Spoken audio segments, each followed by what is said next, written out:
Je vous souhaite la bienvenue dans notre méditation « Sa grâce nous suffit » qui a pour titre « Les deux pagaies ». C'est pourquoi, moi aussi, ayant entendu parler de votre foi au Seigneur Jésus et de votre amour pour tous les saints, je ne cesse de rendre grâce pour vous. Je fais mention de vous dans mes prières. Éphésiens 1, versets 15 et 16.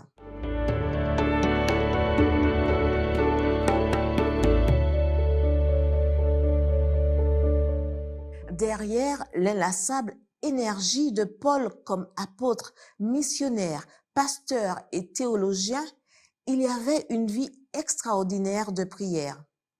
Paul commença son ministère en priant et l'acheva en priant. Son expérience chrétienne était essentiellement un acte de prière.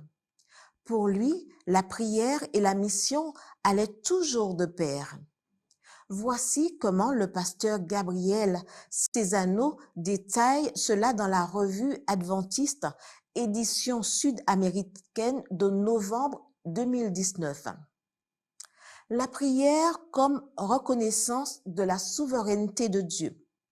Pour Paul, il était impossible de concevoir une quelconque activité humaine sans Dieu, car tout est de lui, par lui et pour lui.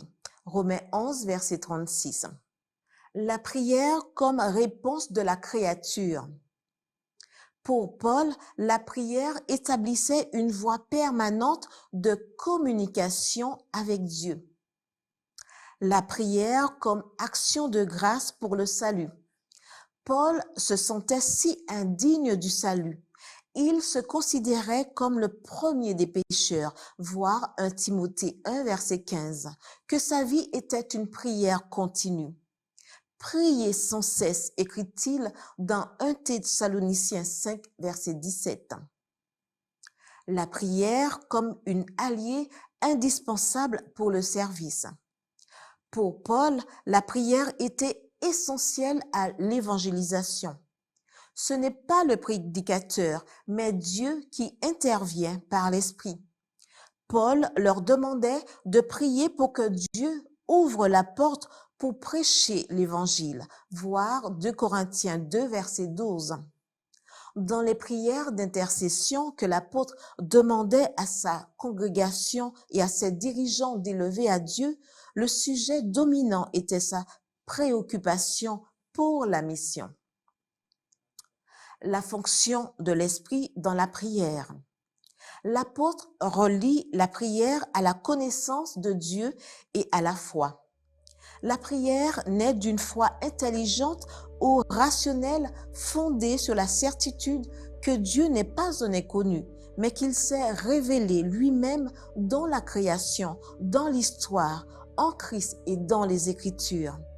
C'est pourquoi Paul conseille de prier par l'Esprit, mais aussi avec intelligence.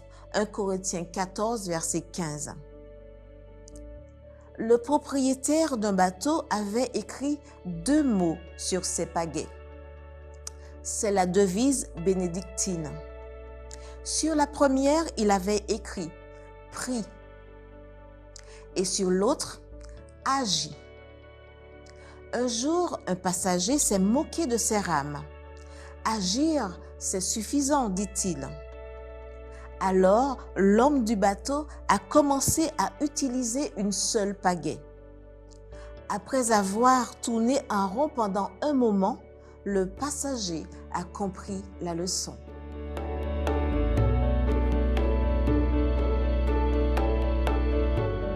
Paul a vécu et a enseigné à vivre en pagayant avec les 2 rames. Si nous voulons arriver rapidement au port, nous devons prier et agir. Ne restez pas à tourner en rond sans aller nulle part. Amen.